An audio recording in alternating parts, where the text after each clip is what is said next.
Вкупно 29 нови оклопни возила дополнително доби армијата на Македонија. Денеска во присуство на премиерот Христија Мицкоски, министерот за одбрана Владо Мисајловски, генералниот началник на генералниот штаб Сашко Лавчиски и амбасадорката на Соединетите Американски држави Анџела Ангелер беа промовирани новите возила во касарната Јане Сандански во Штип. Со ова вкупниот број на JLTV возила во вооружените сили на Македонија се зголеми на 67. Нови 29 оклопни возила кои се набавени преку договорот влада со влада, веќе се дел од армијата.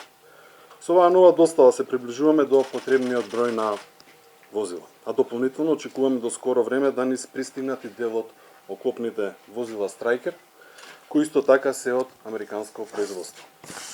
Возилата кои ги гледаме овде во касарната Јане Сандански во Штип се предвидени за лесната пешадиска батальонска група, нашата декларирана единица која ќе биде подготвена за упатување и мисии во случај на потреба.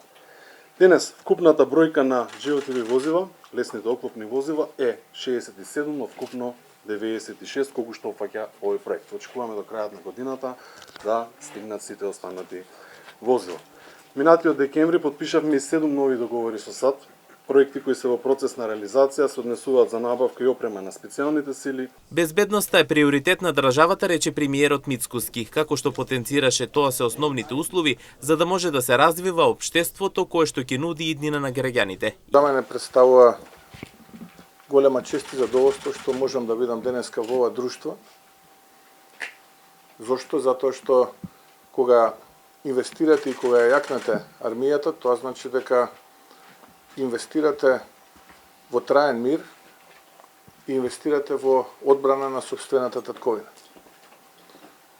Како председател на владата, секогаш еден од моите врвни приоритети била безбедноста на државата, мирот, зачување на мирот, стабилноста на државата, бидејќи тоа се основните услови за да можеме да развиваме општество кое што ќе напредува и општество кое што ќе нуди иднина за сите граѓани. Нераскинлива алка се разбира од овие амбиции и македонската армија.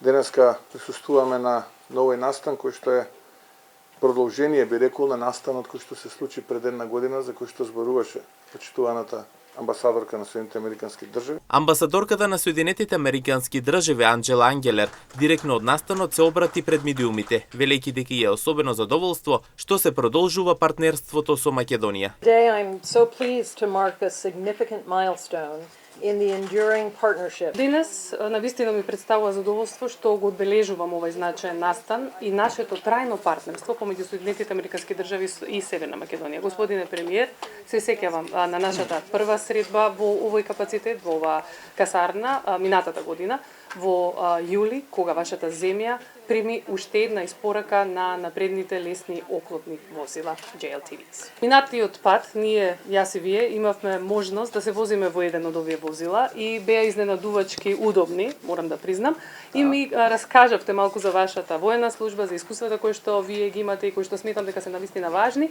во развојот и во оформувањето на поддршката која што ја имате за тие наши напори за модернизација на армијата на земјата.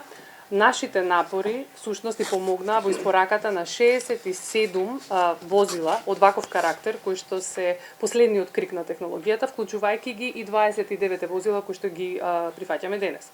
Овие лесни оклопни возила ќе бидат и ќе представуваат трбетот на Северна Македонија и конкретно на лесната пешадиска батальонска група, кои што всушност представуваат физичко отсликување на улогата која што вие имате како одлучен сојузник во НАТО. Од илјадници милји, односно километри кои што овие возила го направија за да стигнат до Штип, еден силен и моќен символ на вашиот напредок кон постигнување на модернизирана војска која што ќе биде опремена и подготвена да се соочи со потребите и барањата на денешната комплексна безбедносна средина и окружување.